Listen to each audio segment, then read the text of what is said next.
Hi అండి, welcome back to my channel Soumyasri Indian recipes. ఈరోజు మన ఛానల్లో దోశ, రైసు ఆర్ ఇడ్లీ దేంట్లోకైనా కాంబినేషన్ టమాటా చట్నీ చూపిస్తాను. ముందుగా టమాటాలు తీసుకొని వాటిని క్లీన్ చేసుకొని ఉంచుకోండి. మీ టేస్ట్కి సరిపడా పచ్చిమిర్చి వేసుకోండి. టమాటాలు సన్న ముక్కలు కట్ చేసుకోండి. పచ్చిమిర్చి కూడా దాంట్లోనే వేసేసుకొని 4 వెల్లుల్లి రెబ్బలు, చిన్న అల్లం ముక్క, కొంచెం కొత్తిమీర తీసుకొని దాంట్లో కొంచెం ఆయిల్ వేసి డైరెక్ట్గా మొత్తం కలిపేసి బాండీ స్టవ్ మీద పెట్టేసుకోండి.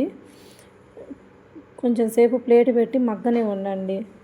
మధ్య మధ్యలో ఒక్కోసారి కలబెడుతూ ఉండండి. అలా నీరు వస్తుంది. ఆ నీరంతా ఎగిరిపోయేంత వరకు దగ్గరికి ఎగరనివ్వాలి మనం. ఒక రెబ్బ చింతపండు కూడా వేసుకోండి, బాగుంటుంది కొంచెం పుల్లగా.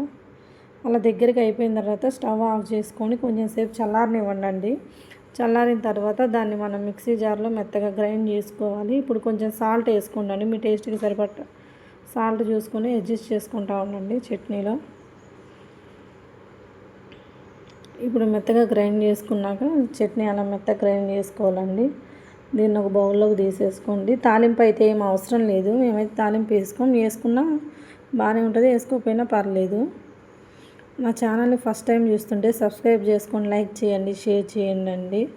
ఇలా మెత్తగా గ్రైండ్ చేసుకున్న దాన్ని మనం దోశల్లోకి, ఇడ్లీ, రైస్లో కూడా వేడివేడి రైస్లో కొంచెం నెయ్యి వేసుకొని తిన్నా కూడా చాలా బాగుంటుందండి కాంబినేషన్. ఒకసారి ట్రై చేయండి. నేనైతే జొన్న దోశల్లోకి చేశానండి చట్నీ. రాగి దోశ అన్నిటికీ సెట్ అవుతుందండి.